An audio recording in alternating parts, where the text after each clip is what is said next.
ایک بار ایک اسکول میں کچھ اسٹوڈنٹس نے اپنے ٹیچر کو کہا کہ آئیے سر کرکٹ کھیلتے ہیں۔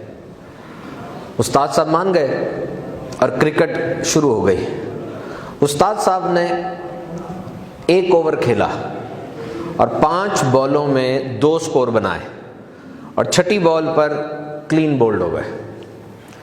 بچوں نے بڑی خوشی منائی، او استاد صاحب کو آؤٹ کر دیا، استاد صاحب کو آؤٹ کر دیا، جناب استاد صاحب آؤٹ ہو گئے۔ استاد صاحب نے بڑا انجوائے کیا، اور جب کلاس میں سب اکٹھے ہوئے تو استاد صاحب نے یہ پوچھا کہ مجھے آؤٹ کر کے آپ کو مزہ آیا؟ بہت۔ کہتے جی سر بڑا مزہ آیا، آپ کو آؤٹ کر دیا ہم نے آج۔ کہا میں کیسا کرکٹر ہوں؟ کہا جی آپ اچھے کرکٹر نہیں ہیں۔ تو میں استاد کیسا ہوں؟ کہا استاد تو آپ بہت اچھے ہیں، پورا اسکول مانتا ہے، بلکہ پوری آبادی آپ کے اچھے استاد ہونے کی گواہی دیتی ہے۔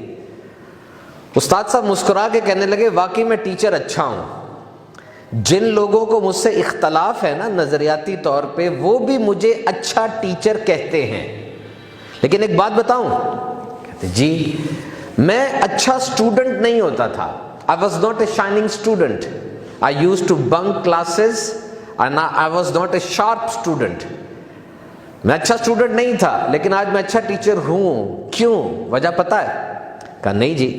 کہا اس کی وجہ یہ ہے کہ میں نے ادب کیا تھا، میں نے ادب کیا تھا۔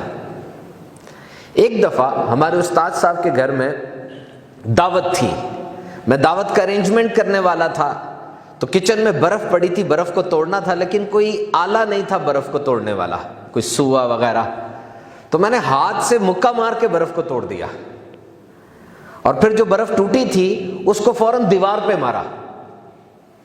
استاد صاحب اندر آئے، استاد صاحب نے کہا تم نے برف کو دیوار پہ مار کے توڑا ہے؟ او بے وقوف، اس طرح تھوڑی توڑتے ہیں برف۔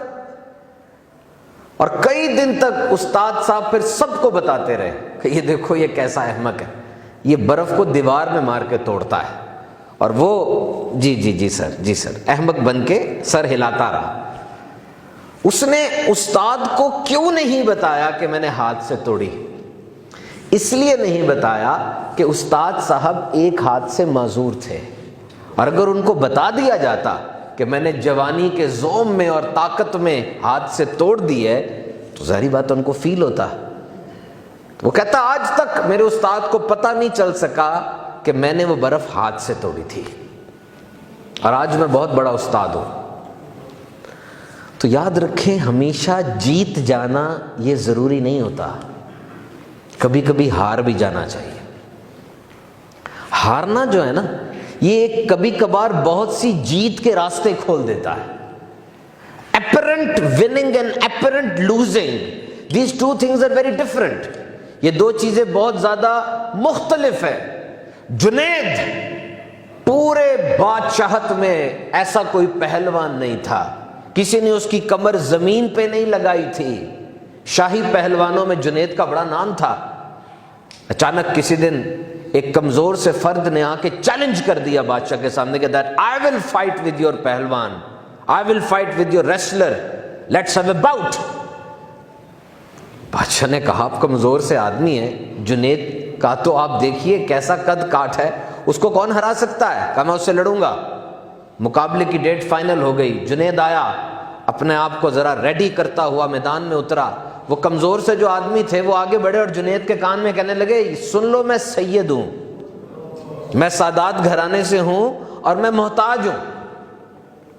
جنید نے جب یہ سنا کپ کپی سی طاری ہو گئی، اور جیسے ہی مقابلہ شروع ہوا تھوڑی ہی دیر کے بعد جنید چاروں شانے چت ہو کے گر گیا۔